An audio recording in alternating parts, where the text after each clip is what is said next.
Meus amigos e amigas, estou de volta aqui no nosso Facebook para continuar uma conversa que nós tivemos à tarde. Eu estava falando sobre uma história que não é contada. Que história é essa?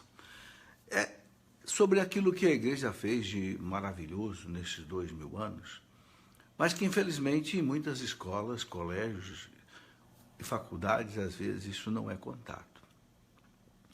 Bem, por que eu estou voltando aqui com esta conversa agora? Porque recebemos muitas perguntas, inclusive muitos testemunhos de pais, né, dizendo que realmente seus filhos entraram para a universidade, tendo recebido uma formação católica e etc., mas que infelizmente voltaram,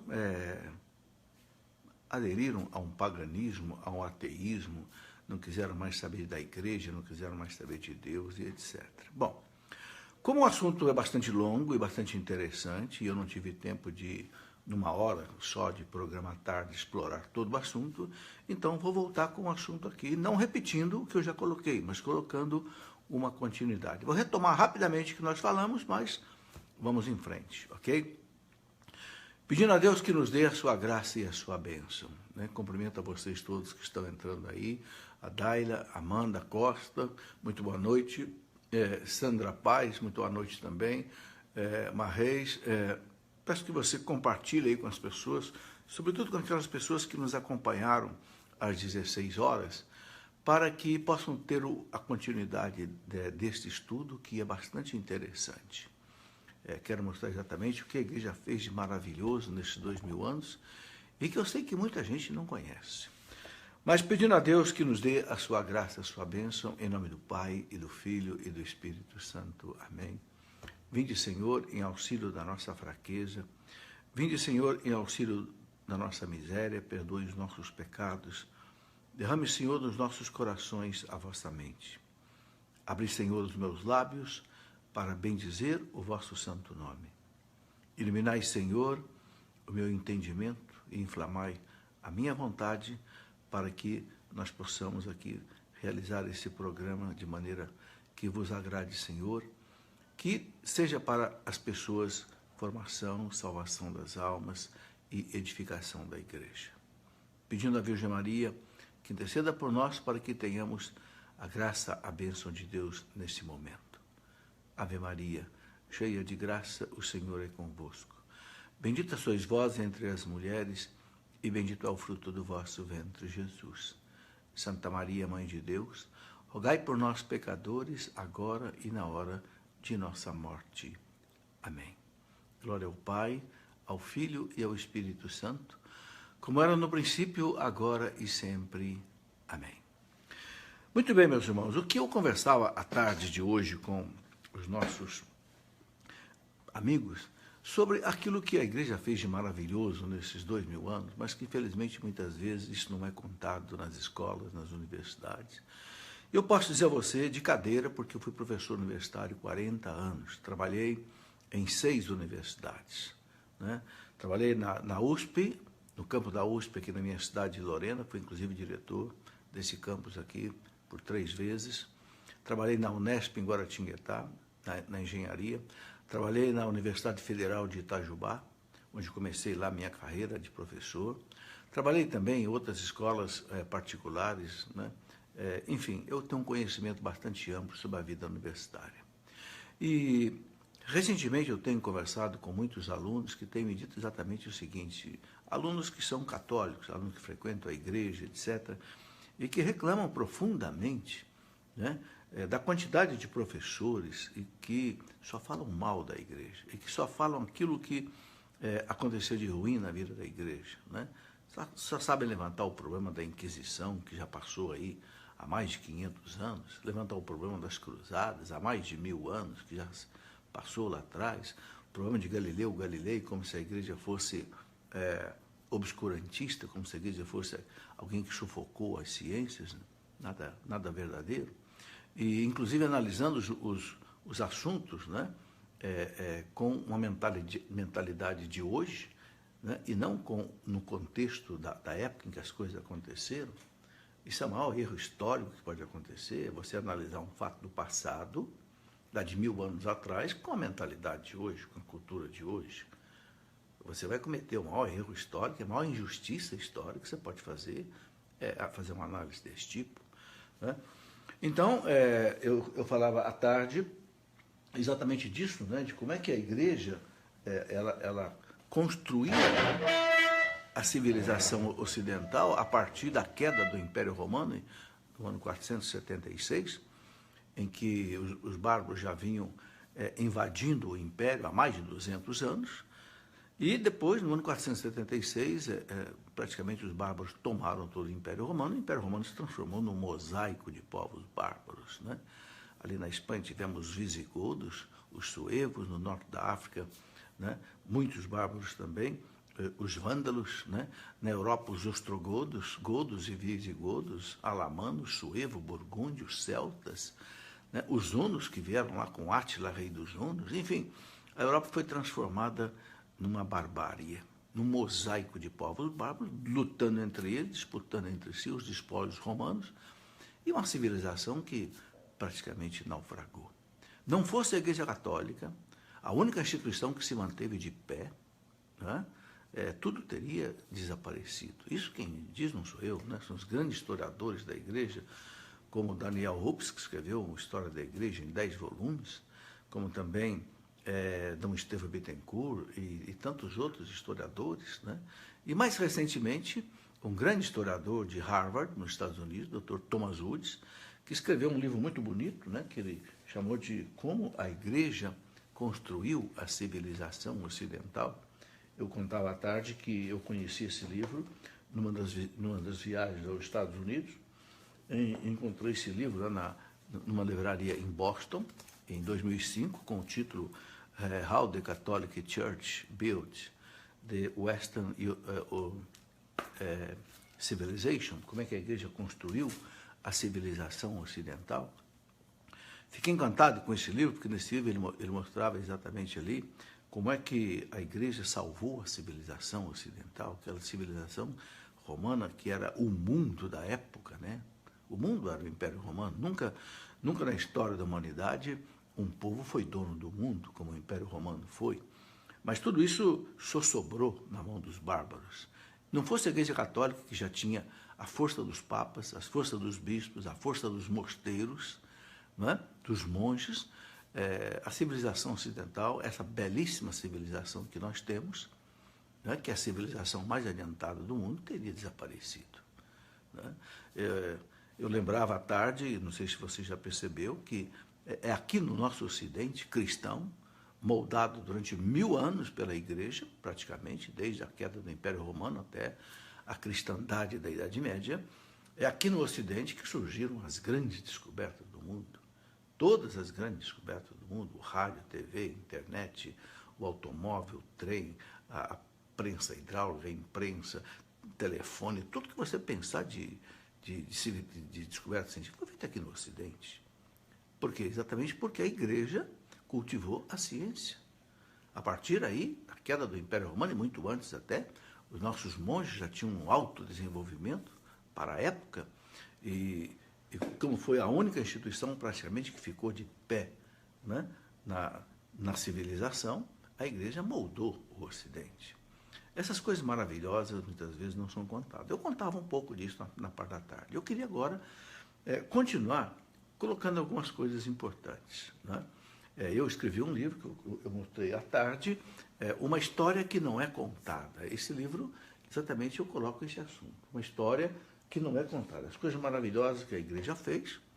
Coloco isso um pouco também nos meus 3 livros de História da Igreja. Sou professor hoje de História da Igreja, no seminário da Canção Nova. Então, eu escrevi 3 volumes. Né? O primeiro volume é a História da Igreja Antiga, né? Que vai até aí a queda do Império Romano. O segundo volume é sobre a Idade Média, que vai até mais ou menos o ano 1500, vamos colocar mais ou menos aí, ou mais precisamente até a queda de Constantinopla na mão dos turcos, otomanos, 1453.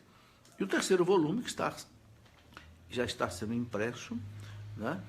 Já está nas gráficas, é sobre a Idade Moderna, a Idade Contemporânea. Muito bem. Sobre tudo isso, nós vemos aí o que a igreja fez de bonito. Eu gostaria de relembrar aqui, né, uma frase do Dr. Thomas Woods, né, onde ele diz que, no seu livro, que bem mais do que o povo hoje tem consciência, a Igreja Católica moldou o tipo de civilização em que nós vivemos, o tipo de pessoa que nós somos. Ele diz que exatamente isso, embora os livros, textos típicos das faculdades não digam isto, a Igreja Católica foi a indispensável construtora da civilização ocidental. Palavras de um atual, né, doutor em História da Universidade de Harvard, nos Estados Unidos. Bom, e uma das coisas que eu colocava à tarde e que foi um dos grandes fatores de desenvolvimento da civilização ocidental foi exatamente o trabalho dos monges, né? E todo o trabalho que a igreja fez de ensino.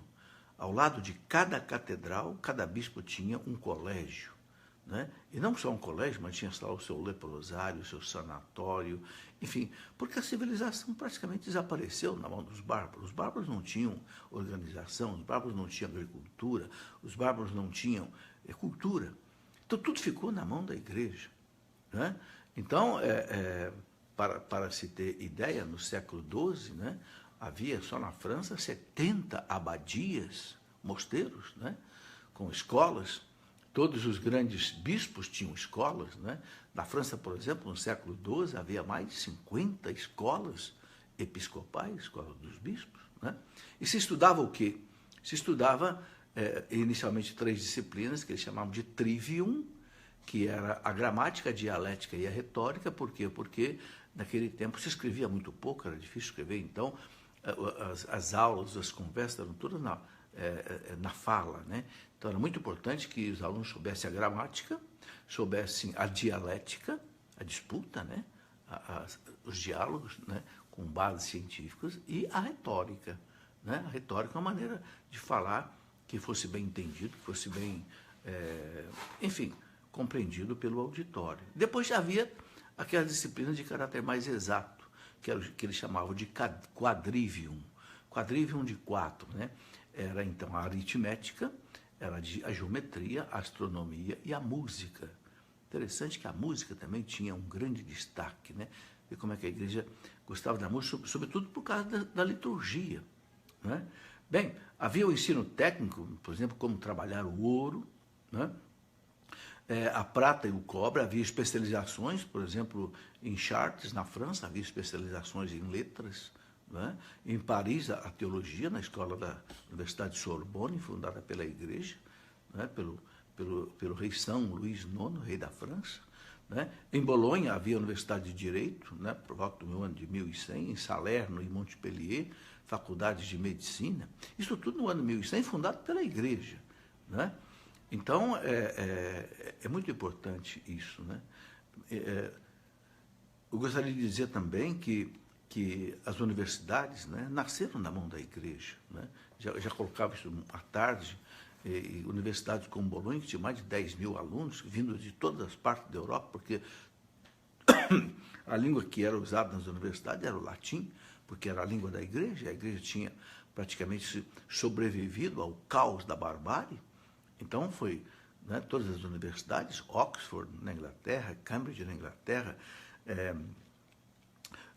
na França, né, a Universidade de Paris, né, a famosa Sorbonne, que foi o padre Robert Sorbonne quem fundou, a pedido do rei Luís IX. Então, tudo isso muitas vezes não é contado nas universidades, não é contado hoje nas escolas. Será que os alunos sabem disso? Que a igreja foi a matriz da universidade, né?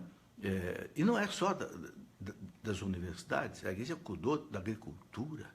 Os monges não sabiam, os bárbaros não sabiam agricultura. Então, gostaria, por exemplo, de citar o Dr. Henry Goodell, que em 1900 ele foi presidente da Faculdade de Agricultura de Massachusetts, nos Estados Unidos, aí no começo do século XX, e ele falou do trabalho que os monges deixaram nessa época. Ele diz exatamente o seguinte, eu gostaria que você prestasse atenção nessa citação que eu vou ler.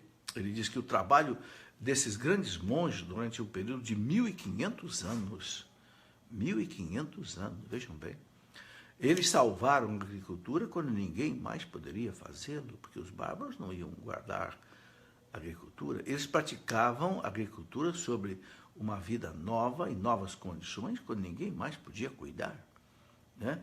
Ele diz, Dr. Henry diz, nós devemos a restauração da agricultura de uma grande parte da Europa aos monges. Sempre que eles chegavam, convertiam o deserto em um campo cultivado, eles desenvolviam a pecuária e a agricultura, trabalhando com as próprias mãos, drenando pântanos, né? E por eles a Alemanha se transformou num frutuoso país. Ou seja, os monges, aí do século IV, século V, século VI, até o século X, onde continuaram, né? Porque os mosteiros de São Bento, por exemplo, eram numerosíssimos, né? Espalhados em toda a Europa, né? E esses monges é que faziam todo esse trabalho, né? Por exemplo, um grande historiador francês chamado François Guizot, o Dr. Guizot, do século XIX, que não era nada simpático à igreja, diga-se de passagem, mas o Dr. François Guizot, ele diz o seguinte, que os monges beneditinos, eles foram os agriculturistas da Europa. Eles desenvolveram a agricultura em larga escala, associando a agricultura com a oração. Porque os monges de São Bento, né, os beneditinos, tinham como lema, ora et labora, reza e trabalha. Então o monge rezava a cada 3 horas, ia para a agricultura, ia para a pecuária, ia para a música, ia para a literatura, ia para as artes plásticas, as construções, etc. Então eles foram os grandes mentores do desenvolvimento da Europa, né? O Montalembert, que foi o grande historiador dos monges, né, no século XIX, Montalembert, ele diz o seguinte, é impossível esquecer o uso que os monges fizeram de tantos distritos incultivados e inabitados, cobertos de florestas ou cercados de pântanos, né, que eles cultivaram.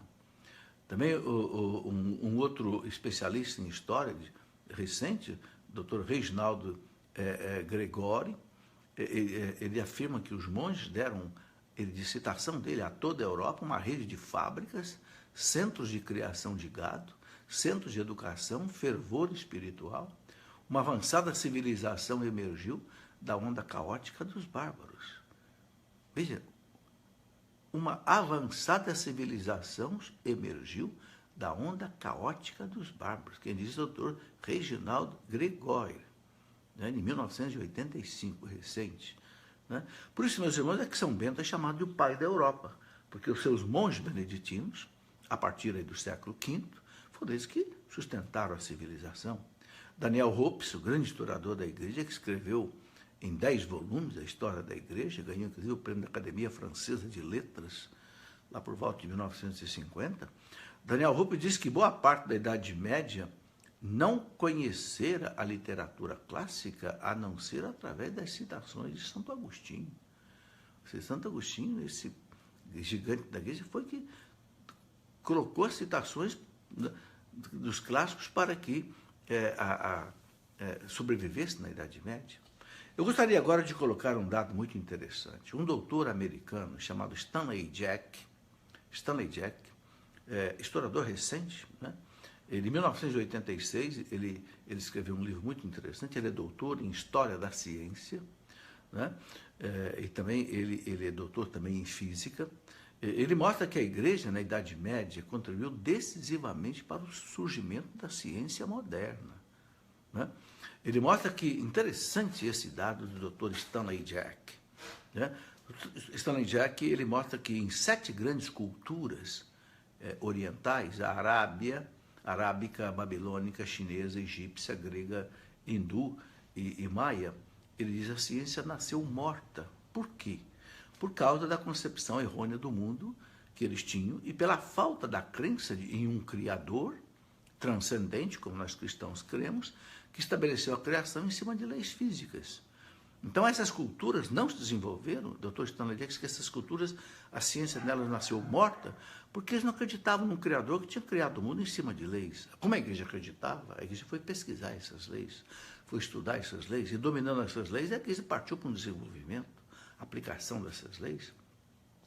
Então, o Dr. Stanley Jack, ele diz que a concepção falsa de que o universo era um grande organismo, né, governado por uma multidão de divindades, né, um panteísmo, uma mitologia, né, e destinado a existir em assim, ciclos contínuos, né, de nascimento, morte e renascimento. Então, isso tornou impossível o desenvolvimento da ciência. Então, por que a ciência se desenvolveu aqui no Ocidente cristão? Porque a igreja, a cultura cristã sempre acreditou que Deus criou o mundo em cima de leis. O Criador é uma coisa, a criatura é outra, não há o panteísmo, ou seja, tudo é Deus, não, há uma separação. E a partir do momento que as coisas foram criadas em cima de leis, é para estudar essas leis e aplicá-las. Né? Então, a gente fica muito claro. Por exemplo, os mosteiros faziam uso da água. Né? O mosteiro, por exemplo, cisterciense de Claraval, na França, de onde foi São Bernardo de Claraval, né? Já no século XII, né? Usava a energia da água, né? E tinham suas próprias fábricas, usava a energia da água para tocar os moinhos, moer trigo e etc. Né? Um alto desenvolvimento científico para a época. Usavam a força da água, então, para tudo isso, peneirar farinha, tecer roupas, fazer até cozimentos. Né? Agora, veja que dado interessante que o Dr. Thomas Woods coloca no livro dele. Ele diz que eram 742 mosteiros cistercienses de Cister, né? Foi um mosteiro muito importante na Europa nesse século, e onde o mesmo nível de tecnologia podia ser observado em todos os mosteiros. Isso que afirma, inclusive, é um grande historiador chamado Gimpel, em 1976. E por que esses 742 mosteiros tinham o mesmo nível de desenvolvimento? Porque uma vez por ano, esses monges se reuniam e trocavam, faziam essa transferência de tecnologia entre eles. Veja, meus irmãos, é assim que a civilização ocidental aconteceu. E eu não quero que você acredite em mim, não. Eu quero que você vá ver o livro do Dom Thomas Woods, né? How the Catholic Church Built the Western Civilization. Agora, esse foi traduzido recentemente pela editora Quadrante, com o título Como a Igreja Construiu a Civilização Ocidental. Foi esse que eu usei para escrever o meu livro, Uma História que Não é Contada, e coloquei esse título porque essa história não é contada nas universidades. À tarde eu recebi muitas mensagens, né, de pais reclamando exatamente isso. Meu filho vai para a universidade católica e volta pagão, e volta ateu, volta só acreditando nesses filósofos materialistas, né, Nietzsche e Schopenhauer e Marcuse e companhia limitada. Né? Bom, um grande historiador americano, Jean Gimpel, o Jean Gimpel, ele diz o seguinte: em sua rápida expansão pela Europa, foram importantes na difusão de novas técnicas por causa do alto nível da tecnologia da agricultura dos monges, que era combinada com a tecnologia industrial da época. Né? Ele dizia que cada mosteiro tinha uma fábrica tão grande como a igreja, e a força da água tocava as máquinas das várias indústrias localizadas nesse local.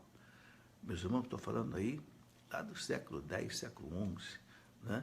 Um dado interessante sobre a aviação, por exemplo, é que eu vou colocando esses dados que não foram tirados da minha cabeça, hein? Então, está tudo documentado. No começo do século XI, um monge chamado Eilmer, né, ele voou mais de 600 pés com um planador. Quem coloca isso é o Dr. Stanley Jack, aquele historiador da ciência que eu já falei no livro dele, de 1995. Ele é o primeiro homem que conseguiu fazer algum tipo de voo, foi um monge da igreja no século XI. Alguns séculos depois, o irmão chamado Francesco Lanaterzi, um padre jesuíta, tentou voar sistematicamente e ganhou um prêmio de honra, sendo chamado de o pai da aviação. Né? Seu livro de 1670, chamado Pródomo alla Arte Maestra, foi o primeiro a descrever a física e a geometria de um aparelho voador. E isso aconteceu muito antes de Santos Dumont. Ou seja, a gente vê tudo isso aí. Bom, podemos citar também um outro padre da igreja, o padre Bartolomeu Guzmão, sacerdote científico brasileiro, né, que em 8 de agosto de 1709 apresentou para os reis de Portugal o primeiro modelo de globo aéreo estático deslocado pelo ar quente, um balão, né, do padre Bartolomeu de Guzmão. Isso mostra o quê? O que eu estou querendo mostrar a você? Que a igreja nunca foi obscurantista. A igreja nunca foi contra a ciência. Pelo contrário, a igreja foi a grande promotora da ciência. Ok? Você sabe que quem descobriu o Big Bang, como é que o mundo começou a existir, o universo, foi um padre da igreja. Um padre doutor em astrofísica belga chamado padre Georges Lemaitre, que fez conferência junto com o Dr. Albert Einstein. E o Einstein, quando viu a explicação que o padre Georges Lemaitre deu do Big Bang, da origem do universo, o Einstein disse para ele: é a melhor explicação que eu já encontrei para a origem do universo. E o Big Bang, que agora foi comprovado, né, no LHC, a maior máquina que a humanidade já construiu, pegando um pedaço da França, um pedaço da Suíça, o Large Hadron Collider, né? É um anel de 20 km de comprimento, onde se faz aceleração de partículas subatômicas e fazem essas experiências da física quântica, né? E descobriu-se o bóson de Higgs, que é o que faltava para comprovar que realmente o Big Bang aconteceu. E quem que descobriu isso? Um padre da igreja, um padre jesuíta, doutor em astrofísica, amigo de Einstein. Né? Então, meus irmãos, é muito interessante a gente saber dessas coisas. Né?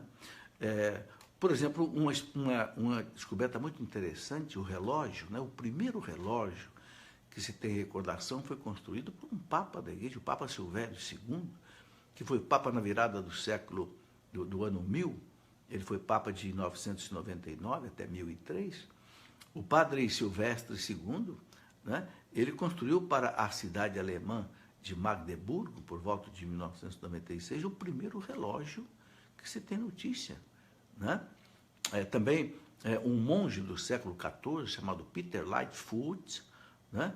Ele construiu um dos mais antigos relógios que ainda existe e que está agora em excelente condição no Museu de Ciência de Londres. Então, as descobertas desses homens da igreja foram enormes. Né? Richard de Varlingford, um monge que era um prior no século XIV, do mosteiro beneditino de Santo Albano, né? O Richard, esse monge, ele foi um dos iniciadores da trigonometria, né? Pessoa da matemática, da física, conhece muito bem isso, projetou um grande relógio astronômico para o mosteiro, né? Do seu mosteiro, e o relógio podia prever, inclusive, com precisão, os eclipses lunares. Veja que coisa extraordinária. Né? Meus irmãos, não apareceu um relógio de sofisticada tecnologia nos 2 séculos seguintes. Esse relógio, infelizmente, ele foi confiscado por Henrique VIII, lá no século XVI, quando Henrique VIII rompeu com a igreja e perseguiu tremendamente os mosteiros, fechou muitos mosteiros. Inclusive, diz o Dr. Thomas Woods que, por causa disso, né, ele atrasou o desenvolvimento científico da Inglaterra por 400 anos. Algo impressionante, né? Bem, um outro dado que eu gostaria de colocar aqui, que é citado por Dr. Thomas Woods, é um dado do Dr. Gary McDonnell.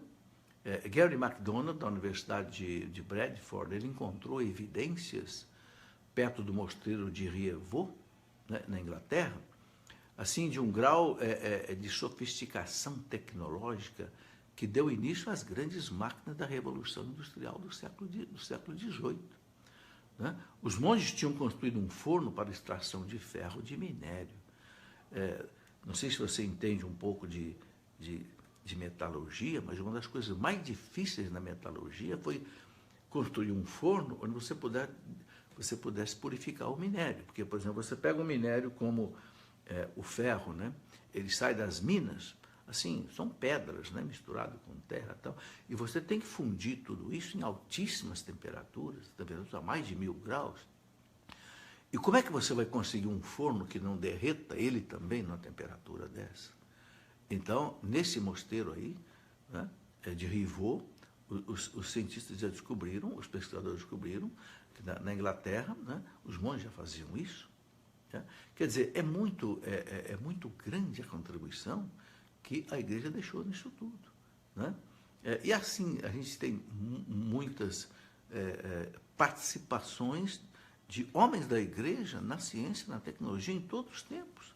Recentemente, por exemplo, né, eu vi uma notícia, né, na internet, um sacerdote que é cosmólogo, né, também astrofísico, ele é matemático e ele é polaco de nascimento, chamado Michel Heller. O padre Michel Heller ele recebeu em Londres, em 2008, recentemente, né, o prêmio acadêmico mais reconhecido do mundo por um estudo que mostra como a matemática pode oferecer provas indiretas da existência de Deus. É um prêmio de 1.170.000 euros. Né? Ele exatamente ganhou esse prêmio, o padre Michel Heller, né? Dentro da sua especialidade, que são as formas complexas desenvolvidas há mais de 40 anos, capazes de explicar muitas coisas, inclusive a questão da sorte, através de cálculos matemáticos, de probabilidade. Enfim, a igreja foi, meus irmãos, uma grande mentora do desenvolvimento. No campo do direito, por exemplo, a igreja foi a grande jurista da Idade Média. O direito canônico começou no século XI, né? E a partir do direito canônico surgiu a ciência do direito. No século XII, a lei canônica evoluiu para o trabalho do chamado monge Gratiani, né? Que era chamado de a concordância dos cânones discordantes. E foi o primeiro tratado sistemático, né, de leis, né, no Ocidente. Surgiu através do direito canônico da igreja. Né? E assim por diante. Né? Nós temos aí, por exemplo, toda a noção de Estado, a organização social, os métodos de justiça que surgiram, que orientaram o Ocidente, surgiram aí, né, desse direito canônico. O moderno direito internacional teve a sua origem numa reflexão filosófica e teológica surgida na Espanha, na época da descoberta da América por Cristóvão Colombo, né? Porque o padre Bartolomeu de las Casas e também o padre Antônio de Montesinos questionaram diante dos reis da Espanha os maus tratos que os exploradores, né? não missionários, mas os colonos, exploradores espanhóis submetiam muitas vezes os índios. Então eles levaram isso e na Europa surgiu, então, na Espanha, né, exatamente né, um direito exatamente de proteção da vida humana. Né? O grande mentor disso foi um padre espanhol chamado Francisco de Vitória, que ele colocou as bases do direito internacional e foi chamado o pai do direito internacional. Um homem que propôs pela primeira vez leis internacionais em termos modernos, disse o historiador Marcelo Sanches Sorondo, né, num livro dele de 1997. Bem, então, a gente vê aí todos esses dados muito importantes. O Dr. Thomas Woods, ele afirma o seguinte: foi, portanto, um sacerdote da igreja, o padre Francisco de Vitória, que criou o primeiro grande tratado de direito das nações. E ele diz, não pouco talentoso. Está lá na página 137 do livro dele, que eu já citei aqui. Bom, portanto, temos aí, como diz o Dr. Daniel Hobbes, temos aí outro pilar da civilização ocidental que foi construído pela Igreja Católica, né? A questão do direito. Né? O Dr. Harold Berman escreveu um livro em 1974, em que ele diz o seguinte: foi a Igreja que primeiro ensinou ao homem ocidental um sistema moderno de lei. A Igreja primeiro ensinou que conflitos, estatutos, casos e doutrina podem ser reconciliados por análise e por síntese. Dr. Harold Berman, num livro de 1974. Ok? Então, meus irmãos, a formulação dos direitos que surgiu na civilização ocidental não veio, como se pensa, de John Locke, de Thomas Jefferson, não. Muito antes das leis canônicas da Igreja Católica. Agora, eu gostaria de saber se tudo isso é ensinado na universidade. E tudo isso está documentado. Tudo isso está documentado na história. Né? Também no campo da economia, alguns historiadores de economia antiga, eles afirmam que a moderna economia surgiu com Adam Smith, como se diz, né? E outros teóricos da economia do século XVIII, mas estudos bem recentes estão mostrando a importância do pensamento econômico dos escolásticos da Igreja, particularmente os teólogos católicos espanhóis do século XV e XVI. Quem são os escolásticos da Igreja? Os escolásticos, aqueles homens que procuravam entender melhor a revelação de Deus, usando também a ciência. Então, juntavam a ciência com a fé. Né? Essa junção importantíssima. O grande economista, né, chamado Joseph Schumpeter, o Joseph Schumpeter, ele considera que esses pensadores católicos foram os fundadores da ciência econômica moderna, muito antes de Adam Smith. Tudo isso, meus irmãos, você encontra nesses livros de Daniel Rupes, você encontra nos livros desses pesquisadores que eu estou citando, né? Encontra nos livros aí, né, Dr. Thomas Woods, historiadores modernos da Universidade de Harvard, nos Estados Unidos. Estude, leve isso a fundo. Muito importante que você oriente seus filhos católicos que vão para a universidade, para que eles não sofram um massacre em cima da igreja, injusto, porque só se moda o lado errado. Houve coisas erradas na história da igreja? Houve. Papa João Paulo II, no ano 2000, ele pediu perdão ao mundo pelos pecados dos filhos da igreja. O Papa deixou claro que ele não está pedindo perdão pelos pecados da igreja, porque a igreja, teologicamente, é santa. Né? Está no nosso credo, né? É dogma de fé, a igreja, creio na igreja una, santa, católica e apostólica. Quem tem pecado não é a instituição, a igreja divina, cuja cabeça é Cristo, cujo corpo, cuja alma é o Espírito Santo, mas os filhos da igreja têm pecados. A igreja é humana e divina. A parte divina não tem pecado, a parte humana tem. E o Papa João Paulo II pediu perdão dos pecados dos filhos da igreja. Houve erros da igreja com Galileu? Houve. É uma história que não vou entrar aqui agora, porque é muito longa, né? Mas precisa ser explicada com jeito. Houve erros da igreja no Tribunal da Inquisição? Houve. Mas tudo precisa ser entendido no contexto da época. Né? Houve erro na questão das cruzadas? Houve. Mas tudo isso passou, a igreja entendeu o erro, não quer mais saber de nada disso, superou tudo isso. Mas é interessante que aqueles que querem atacar a igreja mantêm esses assuntos constantemente vivos. Por quê? Porque é um jeito de atacar a igreja. Não querem saber se a igreja já esqueceu aquilo, se já mudou, se já pediu perdão. Não. Querem manter o assunto em pauta para poder bater na igreja. Agora, não mostram o que eu estou mostrando aqui. A parte maravilhosa de tudo que a igreja fez. Por exemplo, na arquitetura, quero colocar um dado interessante. Um historiador moderno, que todos os alunos de história e professores de história certamente conhecem, o Dr. Paul Johnson, americano. O Dr. Paul Johnson escreveu em 2003 um livro, ele é historiador da arte. Ele diz o seguinte, que as catedrais medievais da Europa, construídas pela igreja, as belíssimas catedrais, eles são as obras de arte mais talentosas da humanidade em todo o teatro das artes. Meus irmãos, um homem que não é padre, nem bispo, nem nada. Paul Johnson. As catedrais da igreja, as catedrais medievais, da Idade Média, que se dizem que é uma época de obscurantista, ao contrário, foi uma época de luzes, foi a época das catedrais, foi a época das grandes sumas teológicas, as épocas das grandes catedrais belíssimas que estão de pé até hoje. Então, o Paul Johnson diz que as catedrais medievais da Europa, ele diz que são as obras de arte mais talentosas da humanidade em todo o teatro das artes. Pode conferir no livro do Paul Johnson.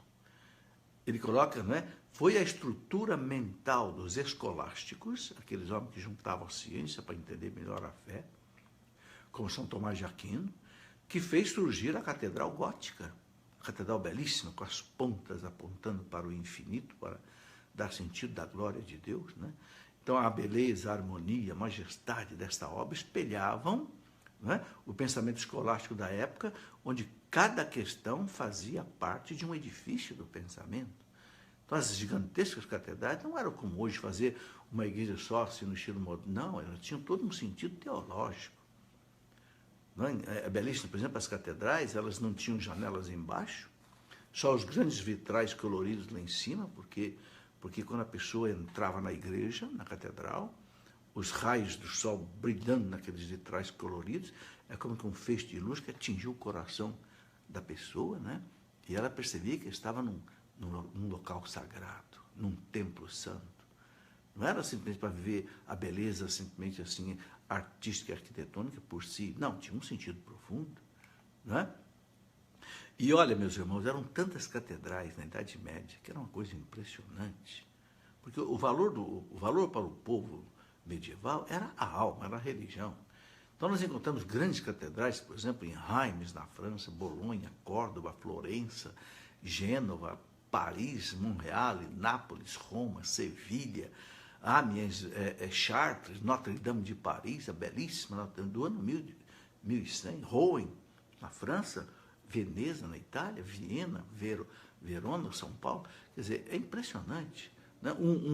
Um escritor por volta do ano 1000, um monge chamado Raul Glaber, ele fala que o branco manto das igrejas cobria o mundo, que a maioria era tingida de branco por fora. Né? E é impressionante a gente saber o seguinte, né? Que as abóbodas na cobertura, né, atingiam alturas cada vez maiores, por exemplo, 32 metros de altura em Paris, 37 metros em Chartres, 42 metros de altura em Amiens, 48 metros em Beauvau. A abóboda melhorava a acústica das catedrais, no período, por exemplo, que vai de 1170 a 1270, construiu-se na França mais de 500 grandes igrejas góticas. Vou repetir esse dado para você perceber que coisa impressionante. De 1170 a 1270, num espaço de 100 anos,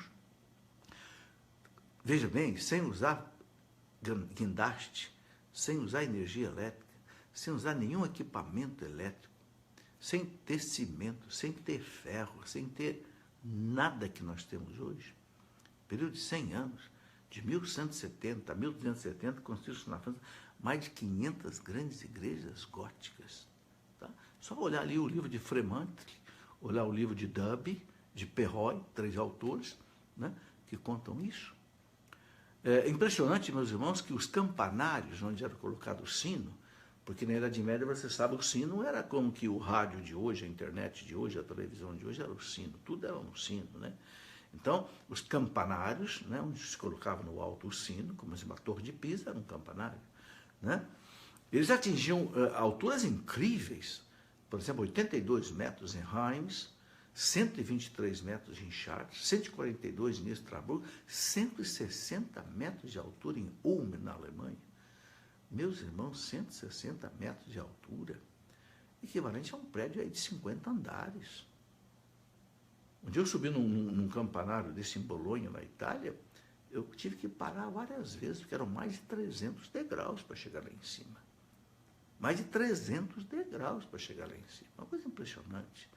Né? Então, as mais importantes catedrais, né? Por exemplo, só para você ter um dado, Nyon, por exemplo, na França, é de 1220, a Catedral de Lyon, de 1207, a Notre-Dame de Paris, a belíssima Notre-Dame de Paris, é de 1260, a Catedral de Chartres, famosa, é de 1194, a Catedral de Reims, 1214, a Catedral de Amiens, 1120, né? E está lá tudo de pé, quase 1000 anos, estão tudo de pé. É impressionante. E alguém vem dizer para mim que a Idade Média foi uma idade obscurantista. Houve erros? Houve, mas a cultura foi altíssima para a época. E não sou eu que digo, que eu não sou historiador, eu sou físico e matemático. São os historiadores modernos, cujos nomes eu estou citando aqui para você, é que falam disso. Né? Outro lado bonito da Idade Média foi o lado da escultura. A escultura gótica é a única na Europa que pode competir com a escultura grega da grande época, disse o Daniel Rups. Né? Daniel Rups tem uma comparação interessante, ele fala que a cristandade do século XIII, né, deu ao Ocidente inúmeras Fídias, aqueles, né, escultores famosos da Grécia, né, Então, a gente vê a beleza disso tudo, né? Por exemplo, um vitral que se usava na Idade Média até hoje, não se sabe qual é o segredo que eles usavam para fazer os vitrais, né? O vitral ele não é uma pintura sobre o vidro, mas ele é uma pintura feita com vidros, né? Um conjunto de peças de vidro colorido na massa, fixado por uma rede de chumbo. E isso era uma tarefa dificílima, porque fundir o vidro, tingir o vidro, estender, cortar o vidro, né? Com ferro quente, não era um corte como hoje, feito com diamante, não se conhecia o diamante na época, né? Enfim, tudo isso foi colocado.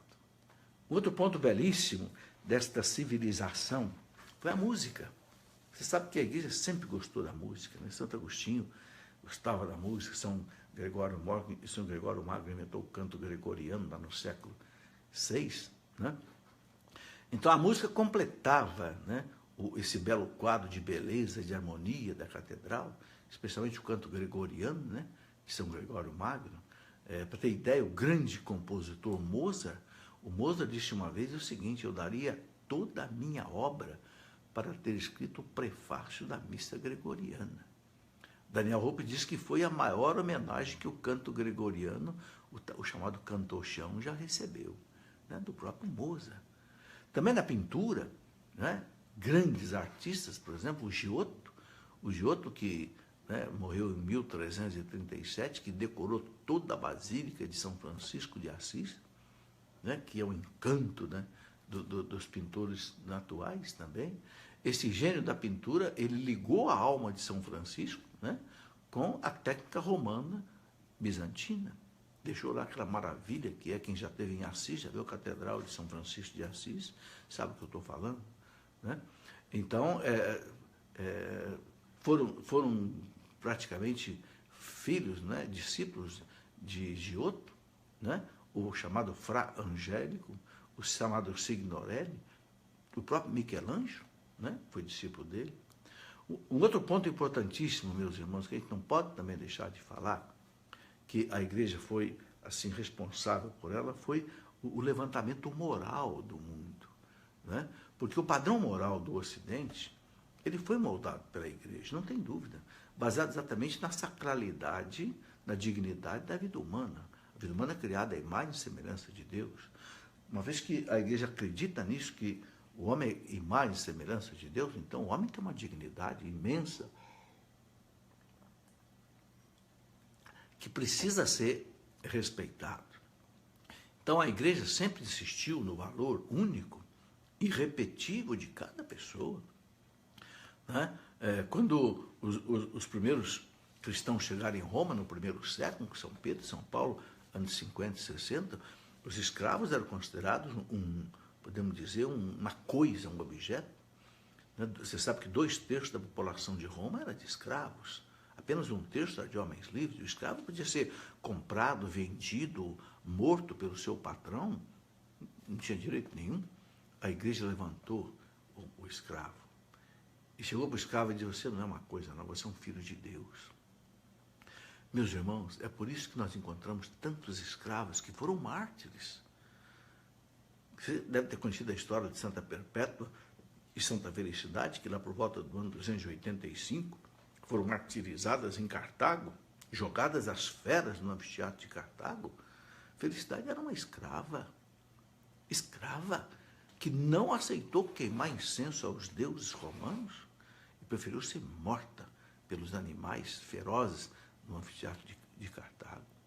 Por que uma escrava agora abraça a fé católica? Porque a Igreja Católica deu a essa escrava uma dignidade. Você não é uma coisa, você não é um lixo, você é uma filha de Deus. Você tem a mesma dignidade do imperador. Por isso foram inúmeros escravos que passaram pelo martírio, né? Então, essa moral, meus irmãos, é preciso a gente ter ciência que a Igreja Católica ela aboliu, por exemplo, a prática do infanticídio, que era comum na Grécia e Roma. Criança nascia com defeito, eles jogavam a criança num abismo para morrer, né? Praticavam também a eutanásia dos velhos, abandonavam os velhos para morrer à míngua, porque já não produzia mais. O que está acontecendo hoje de novo, né? Esse neopaganismo que nós estamos vivendo, de matar a criança no ventre da mãe, praticar a eutanásia, é uma volta aos tempos bárbaros. Não tenha dúvida, não. É uma volta ao paganismo. Né? Platão, filósofo grego, ele disse, por exemplo, que um velho pobre doente que não pudesse trabalhar poderia ser abandonado a morrer. O historiador Jacques Legoff, muito conhecido de quem estuda história, Jacques Legoff afirma que Sêneca escreveu o seguinte: Sêneca era filósofo romano. Nós afogamos as crianças que nascem doentes e anormais. Sêneca, lá do primeiro século. Então a igreja, meus irmãos, acabou com esse infanticídio, acabou com essa eutanásia de velhos. Né? A igreja aboliu as lutas dos gladiadores até a morte, que era assim, um entretenimento para as pessoas. Né? O grande historiador Jerome Carcópio, na sua obra, né, Daily Life in Ancient Rome, que quer dizer a vida diária na Roma antiga, né?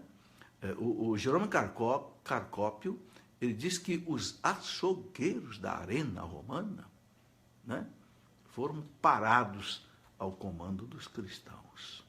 Né? Então a igreja fez uma revolução moral, né, em toda a civilização que vinha lá do Império Romano. Os historiadores consideram, meus irmãos, que essa grande reforma na moral da humanidade foi devido exclusivamente à Igreja Católica. Por exemplo, a Igreja lutou contra a prática do duelo. Né? O Concílio de Trento, que foi de 1545 até 1563, ele expulsava da Igreja, né, proibindo, inclusive, receber os sacramentos, as pessoas que praticassem o duelo. E proibia até de ter um funeral cristão. Veja, a igreja acabou com o duelo. O Papa Bento XIV, que morreu em 1740, ele ratificou essas penas, né, no século XVIII, e o Papa Pio IX também estabeleceu essas penas. E é interessante que a gente saber que o duelo só acabou na França por volta de 1800. Mas a igreja, lá atrás, 1500 e pouco, já tinha acabado com a questão do duelo. A mulher foi outro ponto que a igreja levantou tremendamente. Você sabe muito bem que a moral sexual tinha se degradado no tempo dos romanos, barbaramente. Né? O historiador Ovídio, romano, ele relata que as práticas sexuais tinham se tornado perversas e sadistas.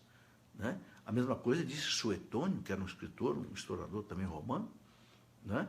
Ele diz que César Augusto tentou barrar por lei esse tipo de imoralidade em Roma, mas o escritor Tácito, né, mostra que não adiantou nada. Quer dizer, Roma entrou numa decadência também por causa da moral. A mulher era usada como objeto. Né? E a igreja sempre ensinou o quê? Que a vida sexual só deve acontecer entre marido e esposa.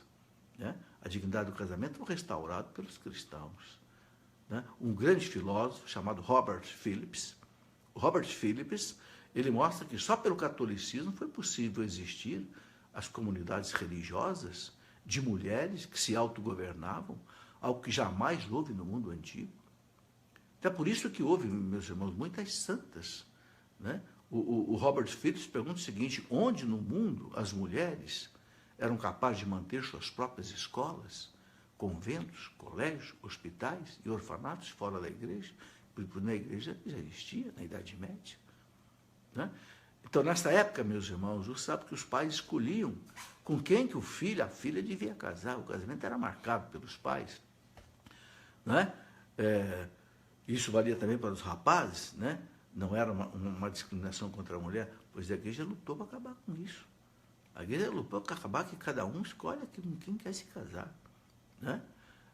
É interessante, por exemplo, que na Idade Média católica, a igreja, a rainha era coroada junto com o rei.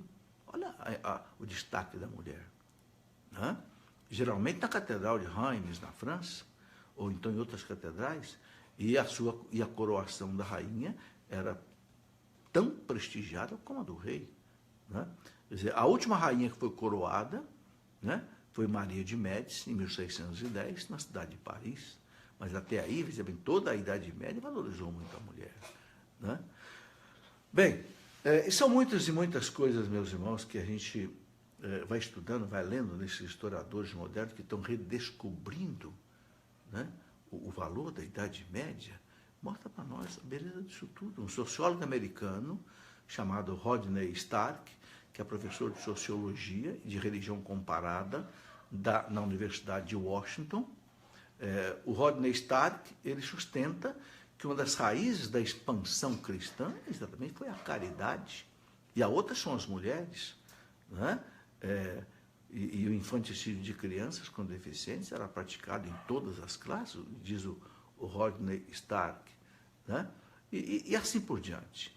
Bom, no campo, por exemplo, da ciência também, um campo muito interessante é o campo, por exemplo, da astronomia, né?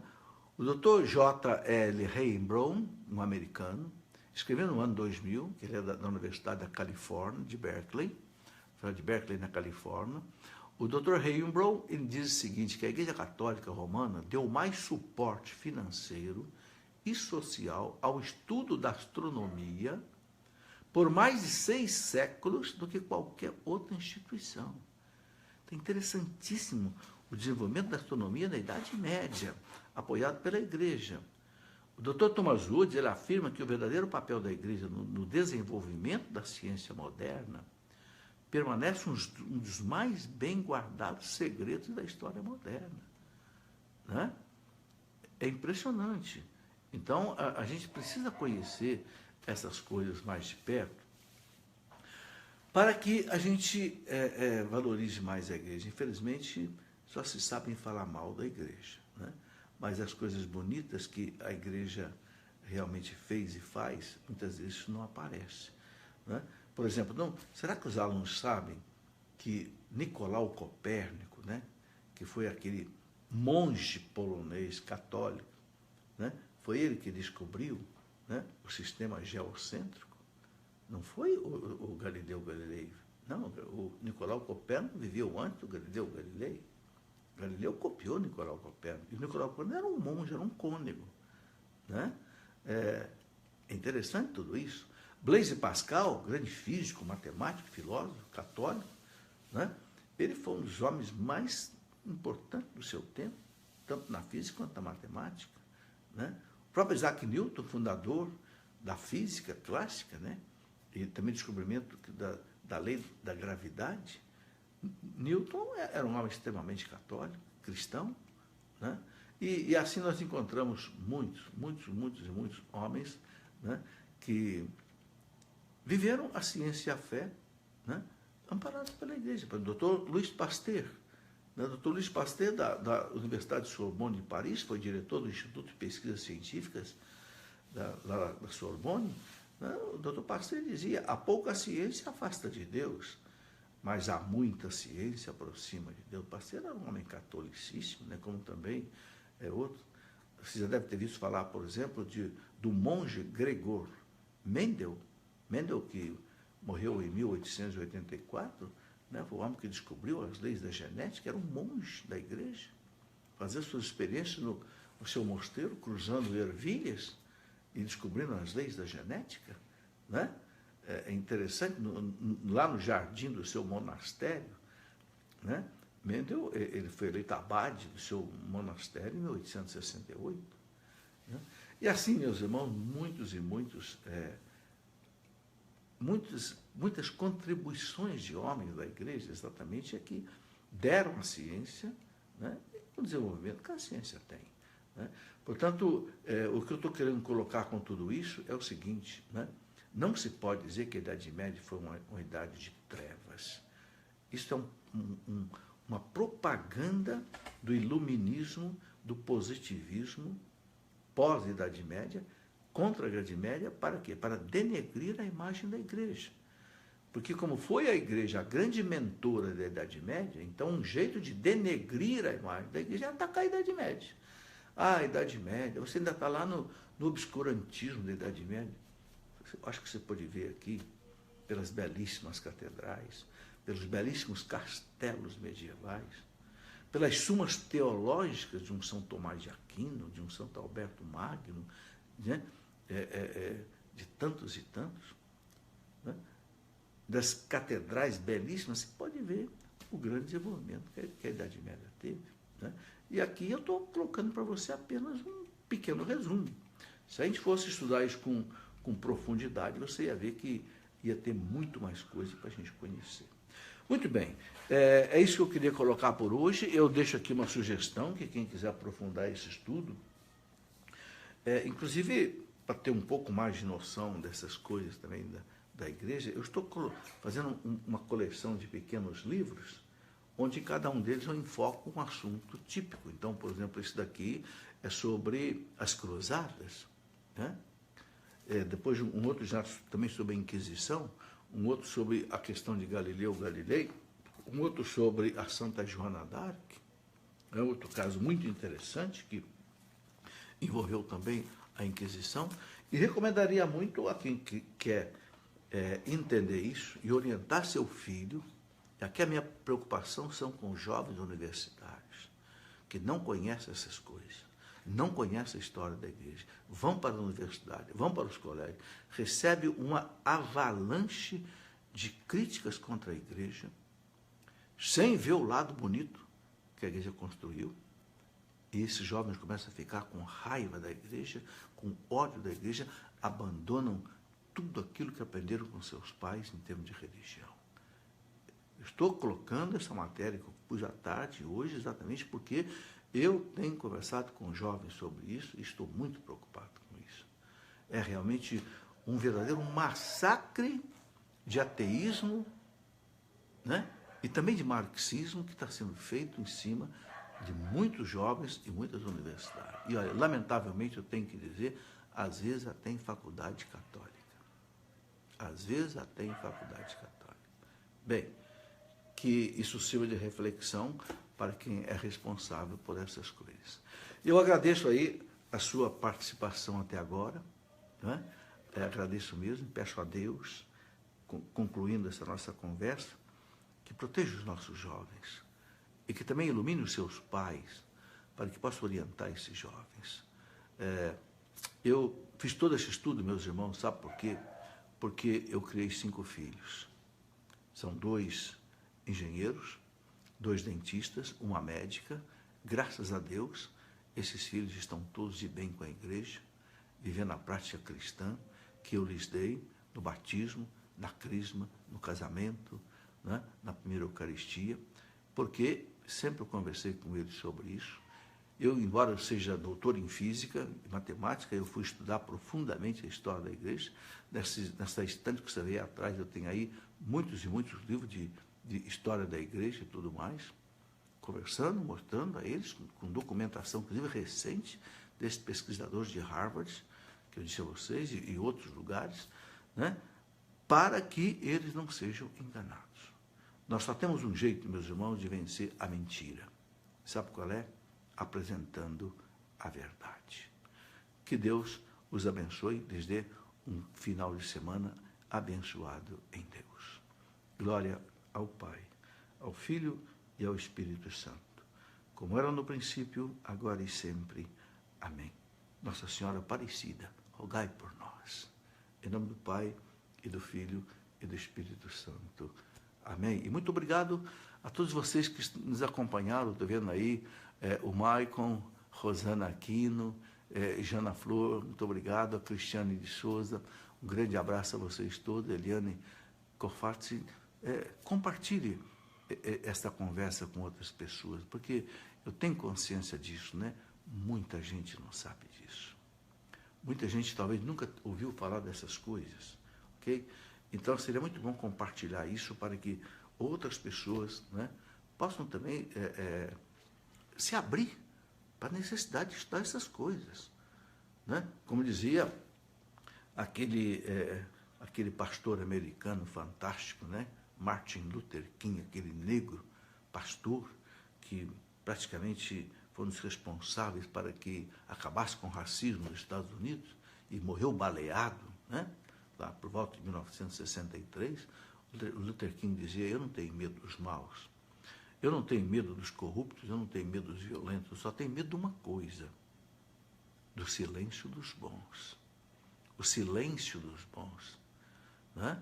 Se os bons ficarem quietos, não fizerem nada, a minoria que é má toma conta. O mundo mostrou, meus irmãos, que todas as revoluções terríveis que houve no mundo foram provocadas por uma minoria de homens maus, por culpa do silêncio dos bons. Um grande abraço.